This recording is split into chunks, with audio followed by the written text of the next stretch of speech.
es libertad de expresión. DTV es federalismo. DTV es todo lo que un país en democracia tiene que ser.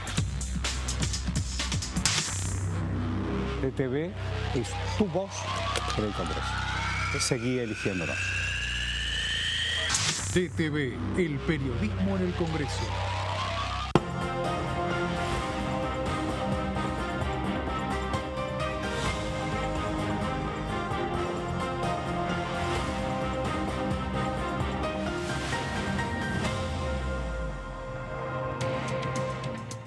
Uy, la patria. La patria. Y los olivos. Y el gorro frigio. La patria, el Congreso. Hola, hola, ¿cómo va? Buen mediodía para todos y todas. Aquí estamos, ¿eh?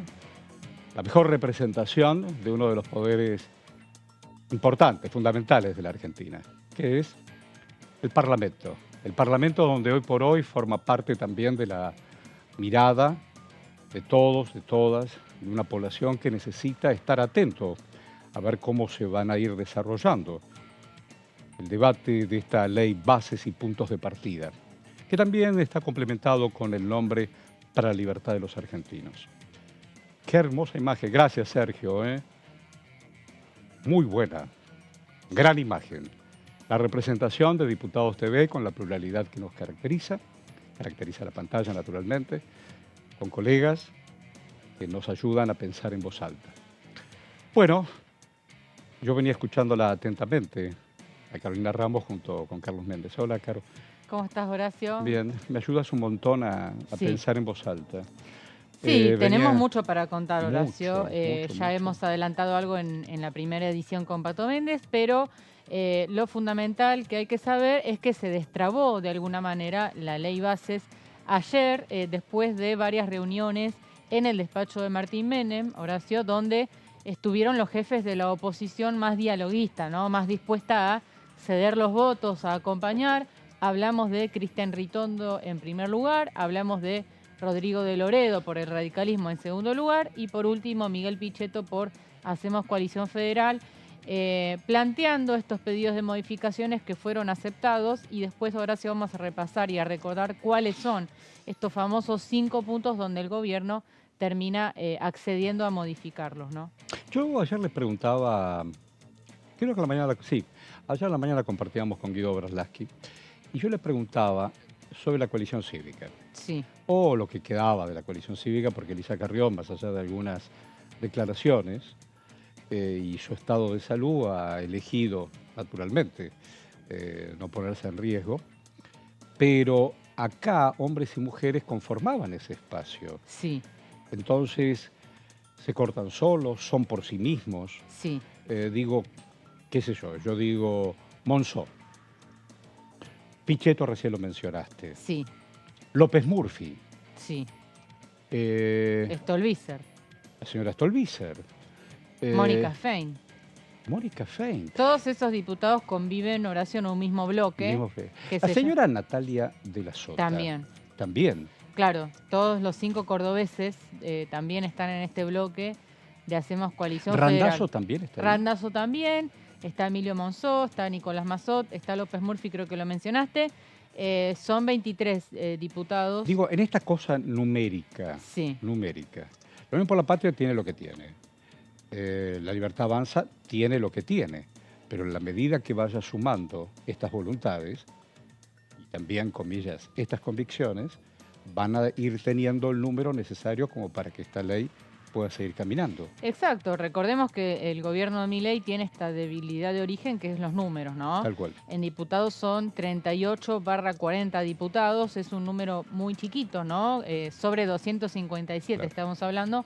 Necesitan indefectiblemente de los bloques de esta oposición moderada, donde está... está bien caracterizado. Sí, la oposición moderada, donde tenés el PRO, que es el más dispuesto a acompañar, tenés al radicalismo y tenés a este bloque variopinto. Bueno, en eso del radicalismo, claro, uno puede escuchar, más allá de los reportajes ocasionales que uno puede ir pescando a medida que va haciendo zapping, pero digo, una cosa es de Loredo y una cosa es Lustó, por ejemplo.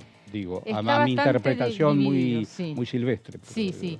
Sí, de hecho ayer tuvimos, por ejemplo, un pedido de Facundo Manes que está, digamos, en otro sector. Ahí está. Se habla de las tribus radicales, ¿no? Claro, Bueno, está bien eso. Manes pidiendo que se extiendan las extraordinarias con un grupo de unos 10, 12 diputados que Manes, están en el mismo sentido. el neurólogo. Pero sí, pero en definitiva el que está al hombro de las negociaciones es de Loredo, De Loredo. porque es el jefe del bloque.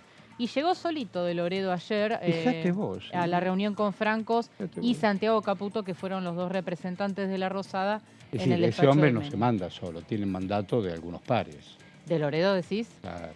Bueno, se supone que sí, ¿no? Después de eso, de Loredo trasladó lo que había recibido al resto de los integrantes del bloque, los que quedaban en realidad en Buenos Aires, porque muchos ya se habían vuelto a sus provincias, pero ahora queda el debate interno. Y en realidad también queda que el gobierno mande la letra fina, porque ayer lo que se habló fueron los trazos gruesos de las modificaciones que se aceptaban, pero todavía falta ver cómo queda eso redactado. Horacio. Cuando dicen que... Bueno, yo lo escuché también ayer fuera de la reunión con colegas que le hacían algunas preguntas ocasionales, que estaban esperando que el presidente de la República regrese a la Argentina. No sé si al presidente le queda pendiente todavía, no sé si fue hoy o en las próximas horas, una reunión en el Vaticano, que está invitado por la consagración por primera vez de una santa, Mamá Antula, y está invitado. No sé si va a ser en esta oportunidad o en las próximas semanas. Pero volviendo a las definiciones, estaban esperando que el presidente de la República regrese a la Argentina para el bordado fino, ¿no es cierto? Sí, a ver, uno entiende que la presencia de Francos y de Caputo representa la voz de Milei. Naturalmente. Al menos es lo que la lógica indica.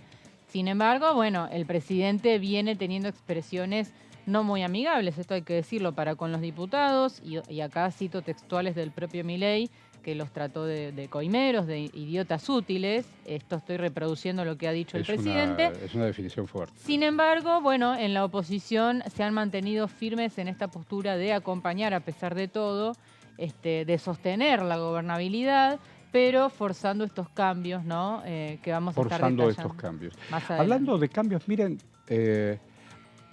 yo amo la televisión. Yo amo la televisión. Y la televisión es imagen pura, pura.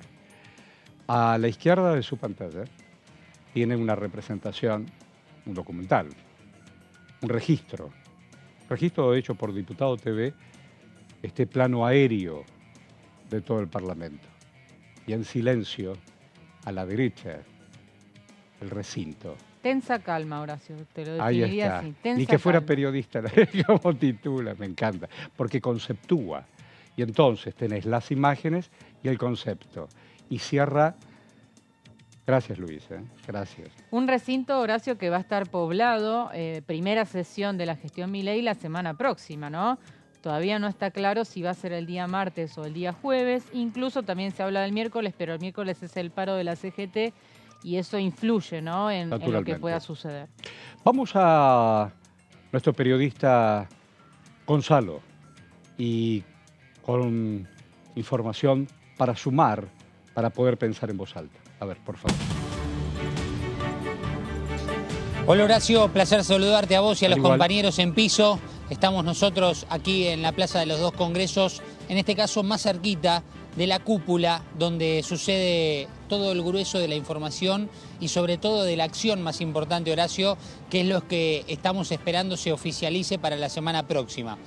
Ayer cuando finalizaba el horario en vivo de la programación, podíamos observar cuando nos retirábamos aquí de nuestras instalaciones que un grupo importante de diputados de La Libertad Avanza estaba a la espera de una reunión muy importante, lo cual fue consecuente a lo que sucedió después, porque empezaron a reunirse los distintos bloques de la Cámara Baja, como la Unión Cívica Radical, como Hacemos Coalición Federal, una presencia de Germán Martínez de Unión por la Patria, el presidente justamente del bloque, también cercano a las instalaciones, la diputada Caletti representando a su bloque también presente, en lo que fueron palabras e intercambios con Martín Menem, con Guillermo Francos, el ministro del Interior, que justamente lo que hizo fue dar un poco la explicación de lo que puede llegar a venir para los próximos días y sobre todo pensando en cuáles habían sido los pedidos de modificación de cada uno de los bloques. En primer término, lo que hay que decir de hoy, la presencia de los diputados bajó un poco en cuanto al movimiento que se puede observar en el día a día, entendiendo que una vez que se tomó la decisión de no dar un dictamen hoy y no, consecuentemente, no tener una sesión el sábado, todo pasó para la semana próxima. Estamos a la espera de la confirmación si la actividad va a comenzar con el dictamen en una reunión que obviamente necesita ser plenaria entre las comisiones de Presupuesto y Hacienda, Asuntos Constitucionales y Legislación General, que puede ser lunes o martes, podemos imaginarnos, según la información, y en los días siguientes una sesión especial. En principio eso. Obviamente cuando se tomó la decisión, muchos de los diputados de distintos bloques ya tomaron sus vuelos para sus provincias por los compromisos de trabajo seguramente que tienen y para descansar un poco, imagino, la mente para luego sí venir aquí y tratar todo lo que tengan que modificar de esta ley de bases. Y digo modificar porque ya, como bien explicaban ustedes recién, hay un borrador que están esperando y si no está siendo recibido en estos momentos por los distintos bloques, se espera por el dictamen definitivo con las modificaciones que le han exigido al Poder Ejecutivo, tanto del DNU como de la ley de bases y puntos de partida para la libertad de los argentinos. Así que por ahora, Horacio, la calma para este fin de semana y las novedades que estaremos esperando seguramente en las próximas horas para saber cómo será el cronograma más que importante, diría, para la semana próxima con referencia a cuándo se firme el dictamen y luego para lo que será la sesión en el recinto de la Honorable Cámara de Diputados. Le digo una cosa, el informe estuvo de 10. Usted tiene Muchas una gracias, capacidad de reflejo importante. Ah, sí. Porque recién sí, pido lo disculpas hemos visto en pantalla, sí. porque esa paloma estaba atraída Sí. por su discurso. Y usted le hizo un ole. Exacto. Bueno, Sí. nos estamos viendo. Ida y Es vuelta. un reflejo Gracias. es un reflejo, sí, Sí, por sí, si las claro. dudas, si venía el Y si no, micrófono. Gracias, imagínese. Horacio. El protagonismo estamos aquí de la presentes paloma. por cualquier Chao. información. Gracias. Adiós. Algunos y algunas diputados han hablado con diputados TV, siempre tienen la mejor predisposición. Vamos a escuchar, si ustedes me permiten, a don... Claro, a Jutrovich, Porque Jutrovich, sobre la reforma electoral, entre otras cosas, dijo... En el tema electoral, claramente se apunta a un centralismo, ¿no? Porque obviamente perdemos las provincias con menos densidad poblacional, se quita, digamos, esta mirada que han tenido en su momento los que conformaron esta forma de organización, de representación política, para también darle un cierto, no dejar a las provincias, que por lo general son las más alejadas, sin esa representación con un piso mínimo, ¿no? Me parece que eso va a tener mucha discusión, pero no obstante eso, por lo menos en mi caso, me preocupan más muchísimos otros temas que tiene la ley ómnibus que tenga que ver con la representación política, a la que creo que se puede discutir con mayor tiempo durante todo lo que nos resta del año, que no es un motivo de necesidad y urgencia como para tratarlo ni en un DNU ni en las extraordinarias, ¿no? Me parece que se merece un debate más plural y con más tiempo, ¿no? En la Cámara, en ambas cámaras. El tema de boleta única, si me preguntan lo personal, yo creo que es un debate para dar. A mí me parece que es una buena medida, la venimos, digamos, en algunos casos, a mí me toca tener una opinión, si se quiere, favorable, pero no en este contexto de discusión. Bien, desde Tierra del Fuego, ¿no es cierto? Desde Tierra del Fuego, y hablando, Horacio, de uno de los temas Estos temas también se quedan plantearon, afuera, ¿no? en definitiva. Quedan Y afuera, sí, lo mirá vamos a vos. detallar luego en placas, pero mirá vos. el gobierno ha desistido de avanzar con esta reforma electoral de la que hablaba la diputada, Sí. que era este famoso sistema de circunscripciones uninominales. Parece un trabalenguas, pero no. Uninominales. Uninominales. Uninominales. Hay que escribir tantas consonantes. Hay que escribir tantas consonantes. Exactamente, pero básicamente modificaba de raíz lo que era el sistema de elección de los diputados, con perjuicio para muchas provincias como Tierra del Fuego. Por eso la diputada decía que ella tenía tanto interés. Claro, que esto iba contra el federalismo y que en definitiva fomentaba el centralismo de Provincia de Buenos Aires. Bueno, eso, Horacio, quedó afuera del proyecto finalmente. No todo el capítulo electoral, hay que ver qué pasa con las PASO, con las primarias, si se eliminan o no, pero sí esta reforma en la que todos coincidían en que no era urgente, ¿no? Debatirla en Digo, este en esto momento. de la urgencia, el tema, la palabra jubilación, no es solamente llegaste a un término y viene la recompensa de lo que aportaste. En las últimas décadas, rato largo, pues decís, como yo trabajé todo y en la formalidad, y cobro poquito. ¿Y cómo es la fórmula? ¿Es la que me sugiere el nuevo gobierno? ¿Es la que me sugirió el gobierno anterior, del anterior, del anterior? Ahí el diputado Tetaz definió y dijo: queremos saber cuál es la fórmula que tiene pensada el gobierno. No estamos dispuestos a suspender la garantía de movilidad que les da hoy la ley a los jubilados a cambio del decretazo del gobierno. No estuvimos dispuestos a hacerlo cuando gobernaba Alberto Fernández, tampoco estamos dispuestos a hacerlo ahora. Entonces queremos preguntar cuál es esa fórmula y sugerir la posibilidad que, en línea con el mismo proyecto que hicimos nosotros el año pasado, los jubilados tengan su jubilación protegida por una fórmula que ajuste por uvas. Entonces esas son dos de las preguntas. Luego queremos avanzar en la cuestión presupuestaria. ¿Por qué no hay un presupuesto 2024?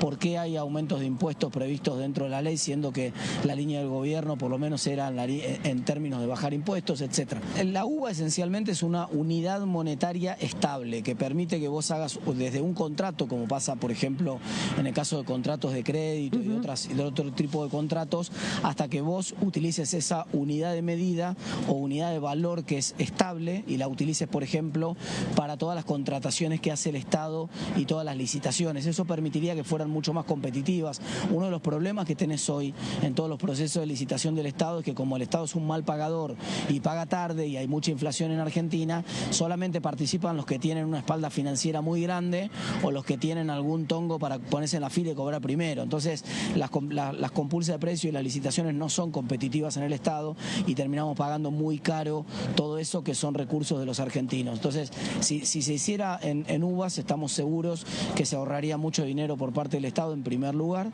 y en segundo lugar, el mismo argumento, mismo criterio para proteger a los jubilados. A nosotros nos parece que un jubilado que gana hoy 105.000 pesos en Argentina no puede ser la variable de ajuste. Creo que eso vamos a coincidir todos, ustedes también, y creo que nadie hay sobre la faz de la tierra que pueda considerar que un jubilado que gana 105.000 pesos puede sufrir o ser parte del ajuste. Entonces, queremos protegerlos. Si el gobierno efectivamente coincide en esa línea y quiere protegerlos también, bueno, tiene la oportunidad de proponer este cambio, aceptar que sean las jubilaciones por uvas y que queden protegidos. Bueno, será escuchado.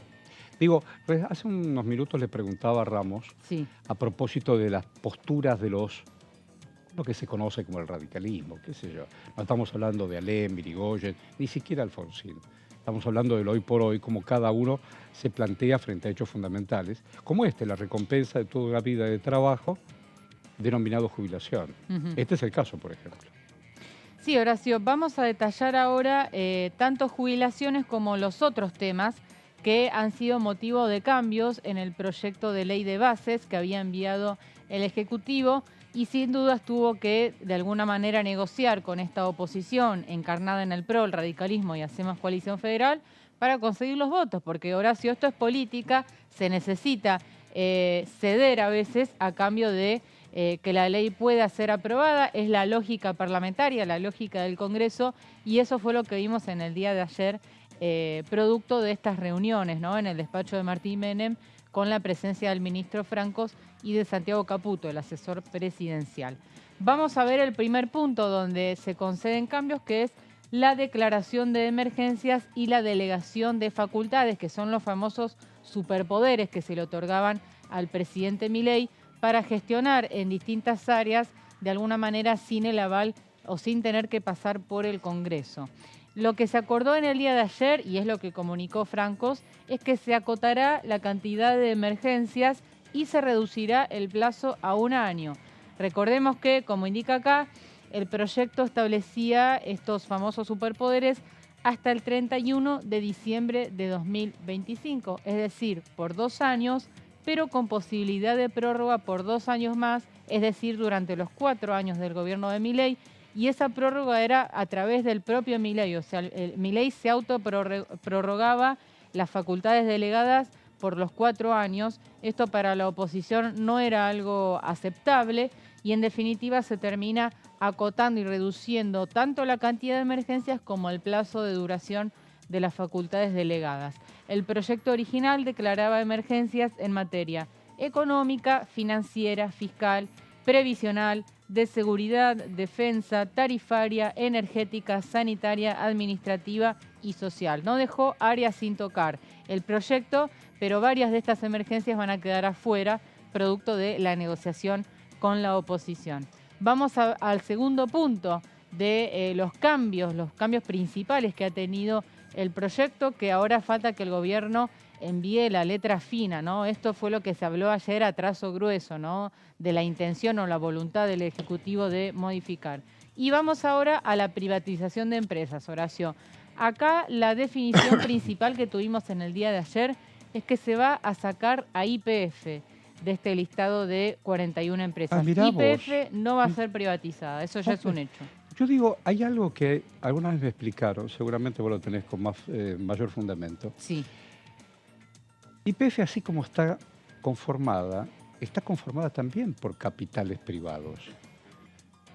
Y el Estado tiene sus acciones. Mayoritaria, claro. Claro. Esto es lo que yo nunca comprendí. ¿Por qué no hacerlo en otras propuestas gubernamentales? Una cosa fue la década del 90, se entregó con todo. Todas las empresas del Estado, que el gas, que el agua, que los aviones, qué sé yo.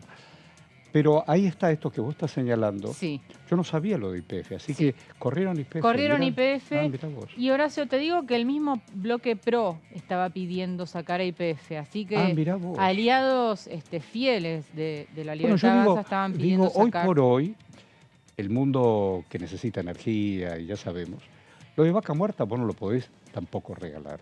Es una reserva que va a servir también para esas arcas tan ausentes que hoy un banco central o la espalda que necesitas, incluso para pagar la deuda.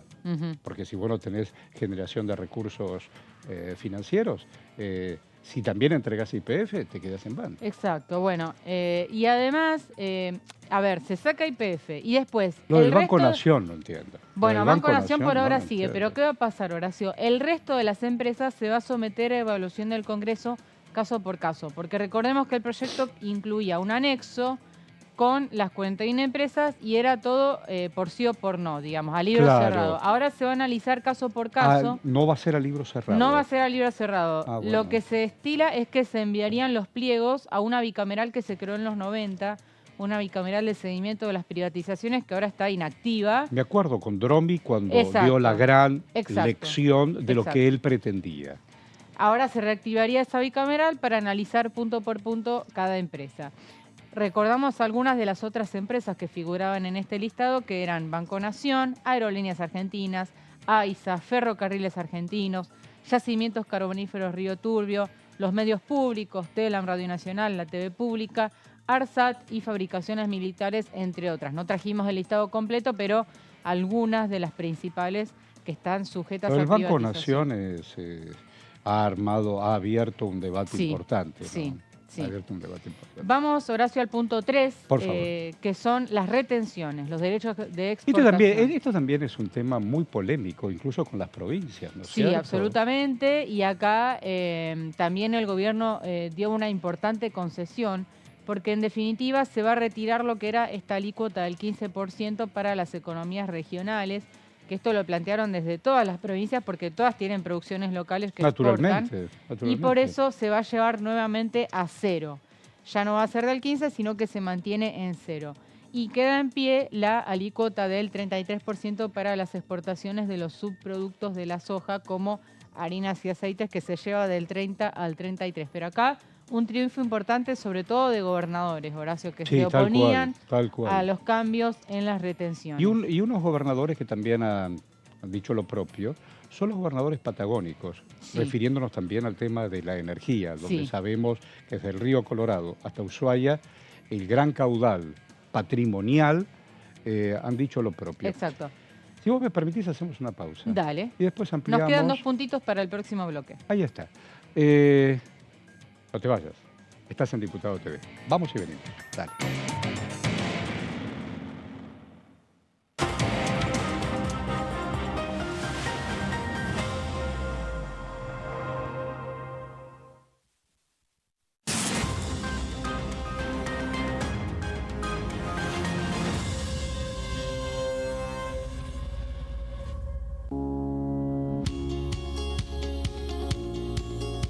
Cuando un proyecto de ley ingresa a la Cámara de Diputados, ya sea creado por un legislador, enviado por el Poder Ejecutivo o producto de una iniciativa popular, se trata primero en las comisiones correspondientes para luego ser tratado en el recinto por los diputados. Las comisiones son el ámbito de análisis y debate sobre los proyectos de ley conformadas por legisladores de distintos bloques. Hay 23 comisiones especiales que tratan temas específicos como el atentado a la AMIA y 45 permanentes que tratan temas vigentes como educación y salud. Un diputado puede formar parte de varias comisiones. Cada comisión se compone de un presidente, un vicepresidente y de 3 a 5 secretarios. La duración de los miembros de las comisiones permanentes y especiales es de 2 años. Para que la comisión funcione debe tener quórum, es decir, un mínimo de 15 y un máximo de 31 a 49 diputados. Las autoridades son elegidas por los propios integrantes de las comisiones, que a su vez son elegidos bajo consenso por sus propios bloques. Para que un proyecto sea tratado en el recinto, debe contar con el apoyo de la mayoría de los integrantes de esa comisión. Al finalizar una reunión de comisión, se dictamina sobre la pertinencia de tratar el proyecto en el recinto. El dictamen propone una resolución o decisión sobre una o varias iniciativas o proposiciones.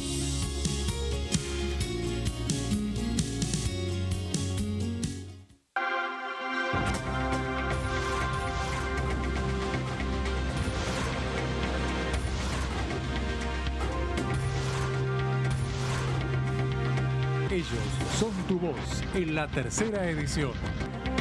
DTV, el periodismo en el Congreso.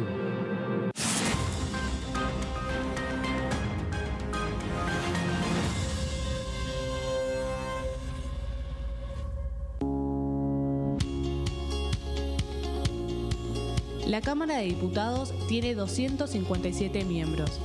Los diputados debaten y sancionan leyes que rigen en todo el territorio nacional. Algunas de las más importantes son el presupuesto de gastos generales del Estado, el Código Civil, el Código Penal, la forma en que se rige el trabajo, las jubilaciones, entre tantas otras.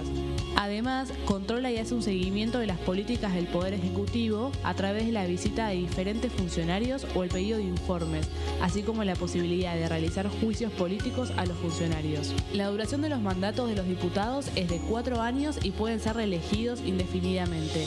Desde el momento en que asumen y hasta el final de su mandato, no pueden ser acusados, interrogados judicialmente, ni molestados por las opiniones o discursos que imitan desempeñando su mandato. Son requisitos para ser diputado tener al menos 25 años, 4 años de ciudadanía argentina y haber nacido en la provincia por la que se postula o haber residido en ella los 2 años precedentes. Se agrupan en bloques que expresan partidos políticos o afinidad ideológica. Existen también los monobloques integrados por un solo diputado.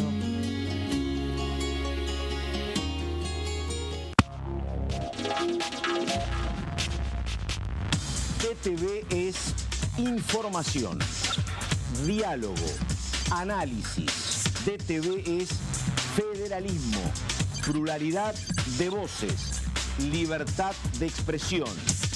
DTV es todo lo que un país en democracia tiene que ser. DTV es tu voz en el Congreso. Seguí eligiéndonos. DTV, el periodismo en el Congreso.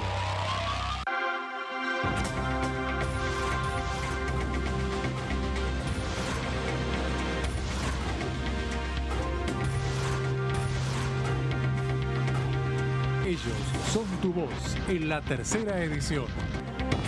DTV, el periodismo en el Congreso.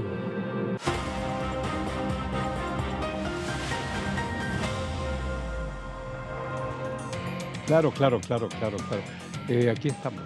en toda la República Argentina, 12 así 30. Él es el diputado Cristian Castillo. Le decimos hola, hola, ¿cómo va? Hola, ¿qué tal, Horacio? ¿Cómo Bienvenido estás? a Diputado TV, a Pensar en Voz Alta. Contame primero lo que quieras en estas horas que están transcurriendo, de cómo se está tratando, analizando lo que conceptualmente se llama la ley de bases y puntos de partida. Bueno, a ver, yo creo que hay que sumar la ley al DNU y al combo de medidas económicas tomadas por el gobierno desde que asumió, devaluación del 118%, liberación de los precios de los combustibles, liberación de los precios de alimentos y medicamentos, que explican el aumento de la inflación desde el 10%, ya muy alto que lo dejó el gobierno anterior, al 25,5% que dio en diciembre y que va a tener arrastre seguramente en enero, ¿no? Y que bueno, que está golpeando brutalmente el bolsillo popular. ¿Por qué crees que este proyecto va en contramano? No, va en contramano porque quita derechos a los trabajadores de conjunto, si sumamos DNU y ley ómnibus, y le da beneficios a las grandes corporaciones, ¿no? Uno mira muchos artículos y parece que tuviesen nombre y apellido de quién se va a ver beneficiado o beneficiada. A ver, tomemos al azar uno de los temas, energía. Recién me acaban de confirmar la colega Caro Ramos que, por ejemplo, YPF no se va a privatizar. Bueno, ¿eso no es una buena señal? No, obvio, YPF no se tiene que privatizar, pero en la ley, en los cambios que hacen, se liquida el autoabastecimiento como objetivo de la producción petrolera. ¿Qué significaría eso? A ver, significa que Argentina tiene una capacidad que no tienen todos los países del mundo, que es un país productor de petróleo y gas, ¿no? Entonces, los países que no tienen esta capacidad no tienen otra que comprar en el mercado internacional y entonces internamente poner los precios los del mercado internacional. Nosotros tenemos una capacidad diferencial que nos permite consumir los combustibles más baratos. Ahora eso se liquida y se pone como objetivo de la producción petrolera solo la exportación, la rentabilidad de las empresas, no el autoabastecimiento. Entonces eso te puede llevar a un sinsentido de que teniendo capacidad productiva, supongamos que las empresas tienen contrato de exportación y que vos importás por otro lado, te quedes sin la provisión interna. Entonces eso es un sinsentido. Y como la ley ómnibus en realidad es un conjunto de leyes que están en un mismo articulado, pero son muchas leyes. Cualquiera que siguió los 3 días, primero digo las sesiones informativas donde vinieron algunos ministros y los 3 días donde vinieron distintas organizaciones, habrá visto que esto era muy complicado porque se hablaban de los temas más diferentes y todos involucran la vida de mucha gente. Entonces, si uno discute energía, bueno, esto involucra un debate en sí mismo, o la ley de salud mental.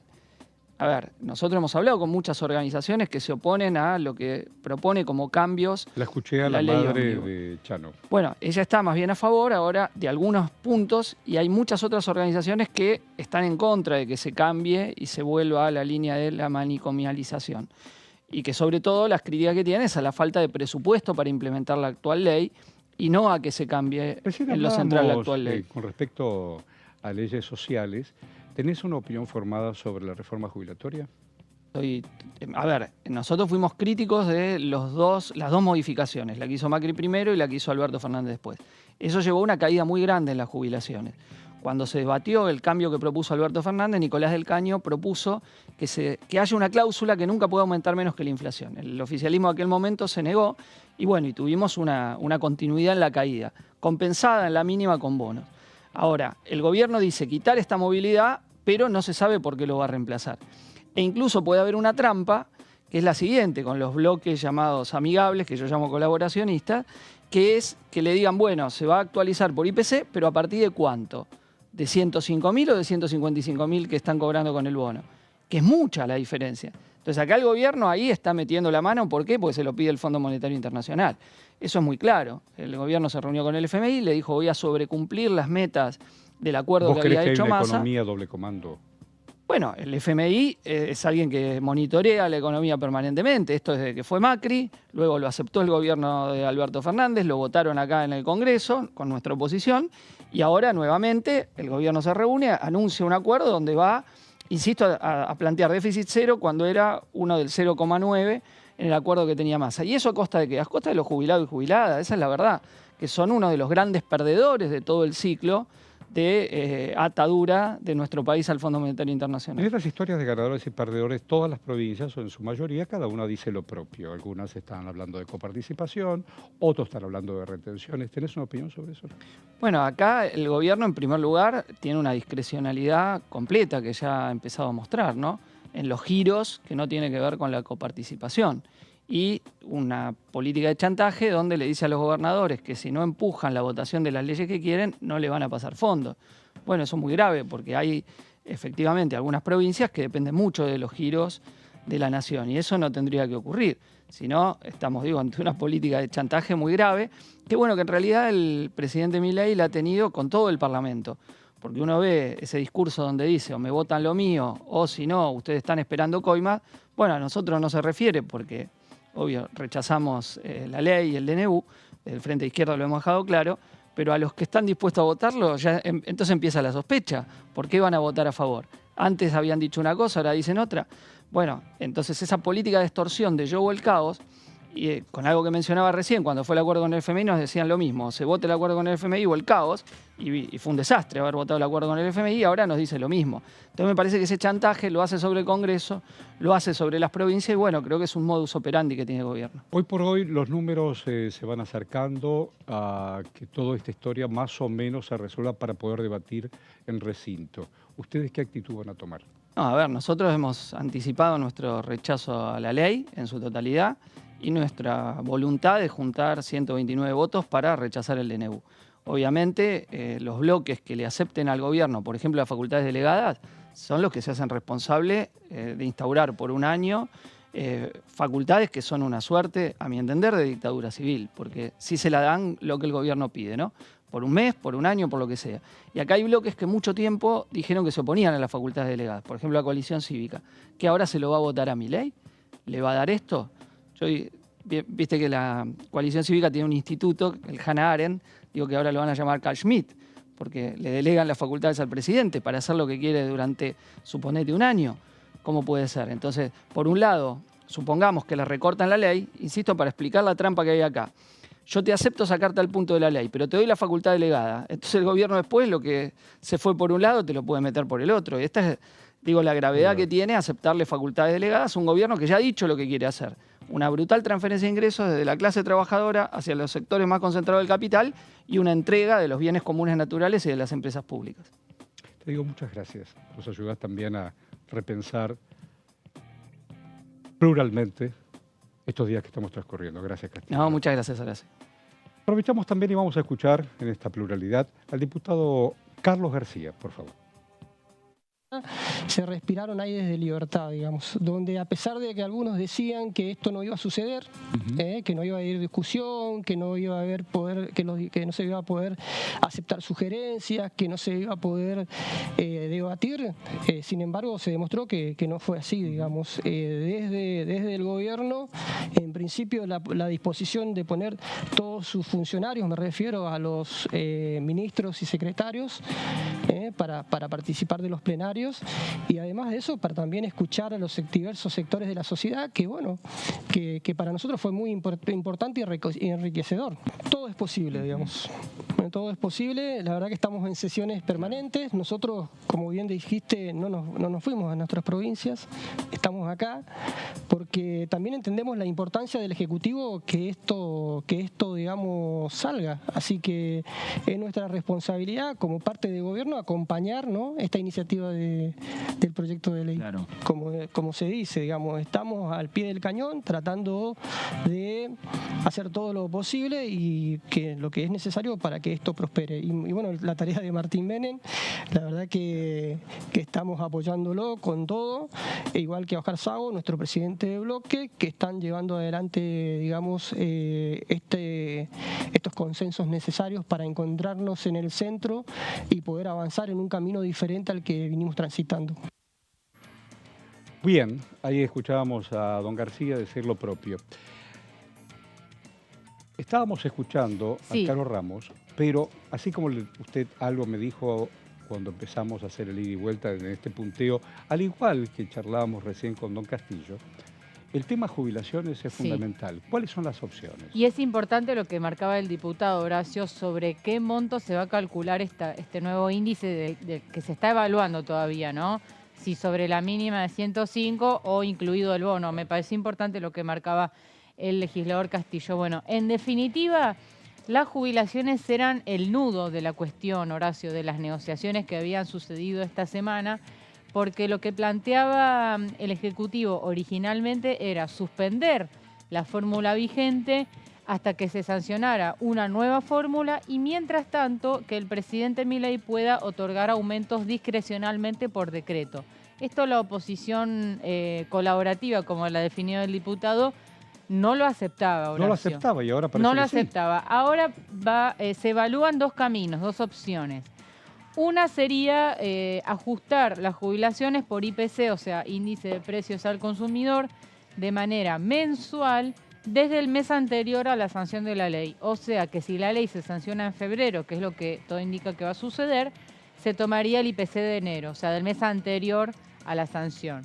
O la otra opción que se evalúa es directamente retirar el tema jubilaciones y que continúe la fórmula vigente que combina recaudación de ANSES con evolución salarial. Vamos a ver, Horacio, en qué termina esto, porque sin dudas es, te diría, el tema del proyecto de ley. Yo digo porque base. hoy ANSES...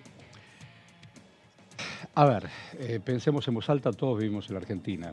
El ANSES cada día recauda menos porque hay algunas pequeñas y medianas empresas que les va como les va. Es cierto que el ANSES también, su fondo, forma parte de aquellos contribuyentes con relación de dependencia o sin él. Pasa que al no tener actividad económica, tenés muy poquito para repartir. Es cierto, es cierto. Entonces es muy difícil esa combinación, ¿no? Y vamos ahora sí, Horacio, al último punto, al quinto punto, que tiene que ver con la reforma electoral y es lo que charlábamos antes, ¿no? Me decías de la Justrovic que lo había abandonado. Exactamente. Bueno, acá Franco fue el que vino a defender la reforma electoral a las comisiones, pero se fue con un sabor amargo porque la oposición le dijo, este tema lo queremos debatir en marzo. Se fue con los brazos vacíos, Exactamente, con las manos vacías. exactamente, y él mismo termina admitiendo que, bueno, si hay que resignar algo, claramente esto va a quedar afuera. Era un proyecto personal casi, te diría ese, Y a más ver, allá del presidente. Es como lo decíamos con Pato Méndez antes, nadie votó a Milei pensando en el sistema de circunscripciones uninominales. Es algo que apareció de repente en el proyecto, nadie entendía bien el motivo. En definitiva, se va a retirar esta parte de la reforma electoral.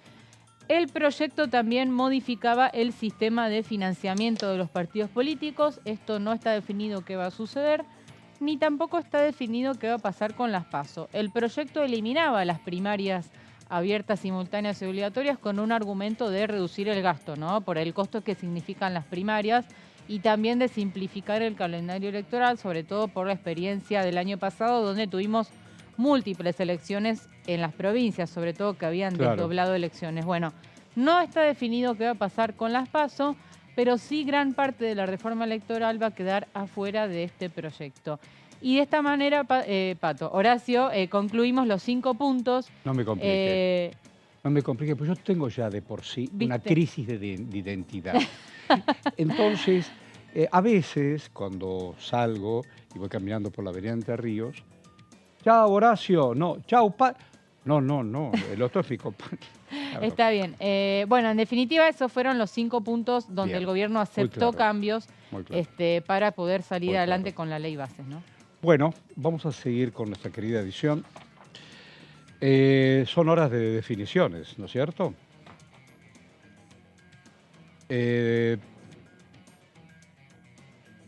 Claro, imagínate. Por ejemplo, ¿para dónde querés ir? Yo digo, ¿cuándo está previsto el regreso o cuando esté previsto el regreso del presidente? Sí. Lo volvemos a decir, se terminará cerrando la posibilidad. De debatirlo todo será, ahí lo vemos al recinto, que está esperando voces e ideas cruzadas. A ver, Horacio, Martín Menem durante toda esta semana estaba firme en sesionar el sábado. Esa es una posibilidad que ya está descartada, obviamente. Faltan horas para el sábado. Faltan horas, no hay dictamen todavía y es lo que le planteaban, sobre todo Pichetto fue el que le dijo... ¿A Pichetto se lo dijo? Que era inviable sesionar el sábado por todas estas cuestiones. Finalmente, a ver, no está definido cuándo sería el dictamen ni la votación. Algunos hablan de lunes dictamen y martes sesión, con el argumento de adelantarse, Horacio, al paro de la CGT, que es el día miércoles. Claro, en el medio de la semana está el paro, entonces lo que dicen en el oficialismo es sesionemos el martes para adelantarnos al paro. Esa sería la jugada de gente. Esa sería la jugada. Lo que dicen en la oposición es no, dictaminemos el martes y más tranquilos lo tratamos el jueves, post paro. Eso se está definiendo, todavía no está confirmado. Esas decisiones, más allá del presidente de la Cámara, don Martín Menem, ¿de quién depende eso? ¿Del propio presidente? No, del acuerdo al que se llegue. Acá el oficialismo pasa que es todo contrarreloj. Es todo contrarreloj. Las extraordinarias vencen el 31 de enero, perdón. Ah, bueno, ese dato no lo tenía. Claro, el 31 de enero vence el plazo. A ver, todo indica que Milei lo va a tener que prorrogar, porque además ya el domingo vence el propio plazo para dictaminar. Entonces hay una necesidad legal de prorrogar las extraordinarias. Y luego, Horacio, podés prorrogarlas. Exacto, falta el Senado. Recordemos que hay 2 cámaras acá y el Senado también tiene que pronunciarse. De todos modos... ¿Qué data tenés de ahí? No, si los acuerdos están cerrados en diputados, es probable que en el Senado pase fácilmente, ¿no? Todo se está negociando. ¿Cómo están dados los números en diputados? En el Senado? ¿Cómo está conformado la Cámara de Diputados? En el Senado, el oficialismo tiene una situación bastante similar a la de diputados, que es una minoría con solamente 7 senadores sobre 72. ¿Y a quién tiene muy cerca? Digo, la posibilidad de sumar aprobaciones o voluntades. Bueno, son los mismos bloques que en diputados, UCR, PRO... Y después tenés una amplia gama de bloques federales, partidos provinciales. Ahí está Lustó, que había mencionado. Sí, ahí ¿no? La figura fuerte del radicalismo es que pone Martín ciertos Lustó. Reparos, ¿no? Pone reparos, sí, al proyecto y también al DNU, que es otro de los temas. Horacio, el DNU que lo mencionó el diputado Castillo, y hay que decir también que hoy vencía el plazo de la bicameral para tratar el DNU. O sea, mirá vos. Los recintos ya estarían habilitados para tratar el DNU, y si la oposición quiere, rechazarlo. Es un tema a discutir, porque el DNU no fue incluido en el temario de extraordinarias. No fue incluido. Mientras tanto sigue vigente y, bueno, con los múltiples amparos, ¿no?, en la justicia. Bueno, ayer yo di cuenta en el noticiero sobre la resolución de la Cámara del Trabajo. Exacto. Para que la Corte Suprema decida si sale de feria y se pronuncia. También estamos a muy pocos días de que termine la feria judicial o ya lo extiende en febrero. Exacto. También es todo un tema ese, ¿no? Sí, porque el DNU sigue vigente y sus efectos están transcurriendo, ¿no? Así que todo forma parte de lo que se está debatiendo en estas horas. Bueno, a ver, sumemos en esta pluralidad de voces y de ideas. El diputado Benedetti, por ejemplo, ¿usted qué opina? Hubo representantes de provincias productoras de biocombustibles, incluso de la mía, de Entre Ríos, que se reunieron allí con el secretario de Producción y entiendo con el ministro de Interior. Bueno, la ley tal cual está redactada es un gol en contra la producción de biocombustibles. Aparentemente hay voluntad de hacer correcciones ahí. Por supuesto, esto para nosotros es de una enorme preocupación porque la generación de biocombustibles tiene muchas implicancias. Tiene la implicancia ambiental, pero tiene implicancia también en desarrollo económico en distintas regiones del sector productivo agropecuario, así que ese es uno de los temas que le vamos a prestar especial atención a ver cómo se resuelve, porque no estamos de acuerdo cómo está enunciado el proyecto de ley. Y obviamente el tema retenciones, bueno, nos preocupa muchísimo. Había una gran expectativa de liberar las fuerzas productivas eliminando este impuesto nocivo, este impuesto que es que condiciona enormemente el desarrollo de una actividad pujante, como el propio secretario de Agricultura denomina el conjunto de las actividades de la industrialización de la biomasa, él la denomina.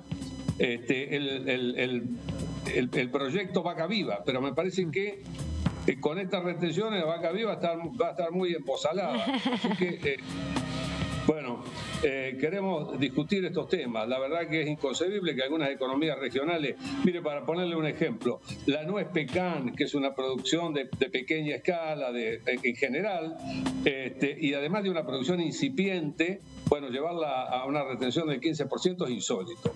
Y en nuestro caso, en Entre Ríos, la carne aviar, que ha tenido muchísimas dificultades este año por la influenza aviar, porque se cerraron los mercados, subirla del 9 al 15% también es un contrasentido. La actividad avícola es la que mayor cantidad de puestos de trabajo privados generan en Entre Ríos. Bueno, ahí estamos. 12:50. Claro, él habla de Entre Ríos, ¿no es cierto? El tema combustibles y retenciones. Yo había tenido la oportunidad de dialogar con este hombre. Es un hombre que conoce el mundo avícola. Entre Ríos ha sido una gran provincia, productora de cítricos, arrocera, de cereales ni hablar. Pero, y en el tema aviar, ni hablemos. Y siempre compitió con Brasil. Siempre compitió con Brasil. Y pudo ganar. Pasa que son días difíciles, ¿viste? En la balanza comercial son difíciles. Bueno, acá estamos. Esos testimonios que teníamos tanto... hablando de lo que al menos está anunciado para el próximo 24, que es un paro de actividades, donde vos nos estás viendo en todo el país, al menos la UTA, que es la Unión de Tranviarios Automotores, aseguró hasta las 19 el transporte público.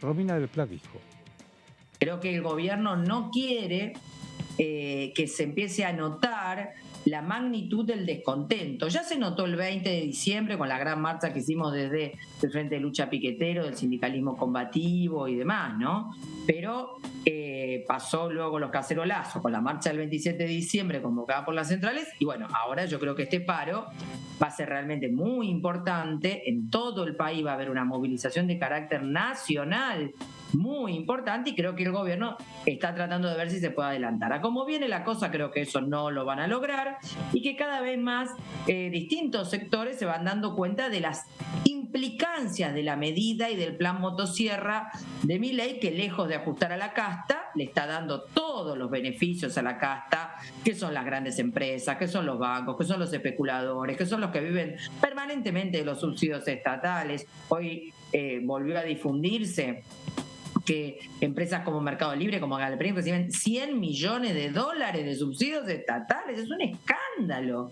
Y sin embargo, efectivamente lo que está pasando es que están ajustando al pueblo, al que se decía que no se iba a ajustar. Entonces me parece que ahí cada vez más gente se da cuenta. Lo vemos en distintos niveles de manifestaciones, en las asambleas. Ayer hubo un plenario muy importante, una reunión muy importante de distintos sectores del sindicalismo combativo con otros sectores para hacer una columna independiente el 24. Pasado mañana, el sábado, va a haber un gran plenario convocado por el SUNDA, el Sindicato del Neumático, y el Frente de Lucha Piquetero, que va a ser multitudinario también. Y muchos sectores que vemos que nos piden reuniones. Realmente estos 3 días, en paralelo con los expositores, hemos tenido desde el Frente de Izquierda una cantidad de reuniones con distintos sectores enorme, sectores que incluso no suelen reunirse o pedir reuniones con nosotros y nosotras, pero bueno, que justamente están tan afectados por todas estas medidas que vienen a vernos para explicarnos la gravedad de esto. Y esto, digamos, me refiero a sectores medios, profesionales, por supuesto de trabajadores, de la cultura. Hemos estado reunidos con jubilados, con jubiladas, con la gente de nucleoeléctrica, de la energía atómica, con trabajadores de fabricaciones militares, por mencionarte algunos de la prensa, de las empresas, de los medios públicos. Bueno, cantidad de gente que ya, viste, es tanta que cuesta acordarse. Bueno, ahí está Romina del Pla diciendo lo propio. Bueno, queridos amigos, amigas, hoy estamos en 19. Cada día, cada hora es definitiva. Es definitiva. no solo porque tenés el paro del 24, como recién lo recordaba Del Pla, sino porque yo estaba tomando nota de lo que dijo Ramos. Se van cumpliendo plazos legales, ¿no es cierto? Que la extraordinaria, que no la extraordinaria, que se viene febrero, porque levantar la feria y a lo mejor la Corte trata, la bicameral con sus tiempos. Sí, todo es contrarreloj. No sé, ustedes son muy jóvenes, pero había un reloj de arena, que tenía dos recipientes y un delgado paso de arena. Vos lo dabas vuelta y caían esos granitos de arena. Yo creo que el reloj de arena ya ha dado... Y no lo puedes dar vuelta. Si lo das vuelta ya es otra hora. Son momentos. La presencia incluso del presidente va a ser definitiva. Ya sé que en tiempos virtuales se levantan teléfonos, se escriben WhatsApp. Más, en estas últimas horas hay de todo por todos lados. Pero acá estamos, en el Congreso, siendo tu voz, escuchando otras voces, con toda la pluralidad que significa nuestra pantalla, que es Diputado TV. Estamos en tiempo, lo que usted quiera, para cerrar. Bueno, ¿Hay actividad hoy? ¿Qué pasaría hoy? No, hoy ya no hay actividad. Seguimos con la expectativa de, el plenario de comisiones para la semana próxima. Veremos si se hace lunes o martes. Y la sesión veremos si se hace o martes o miércoles o jueves, que son las posibilidades. Antes o después del paro, que está en el medio de la semana.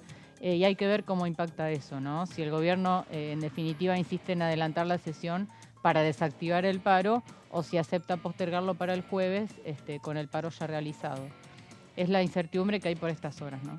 Buena vida para usted. Igualmente, y buen fin de semana. Buena vida para ustedes. No te vayas. Estás en Diputado TV.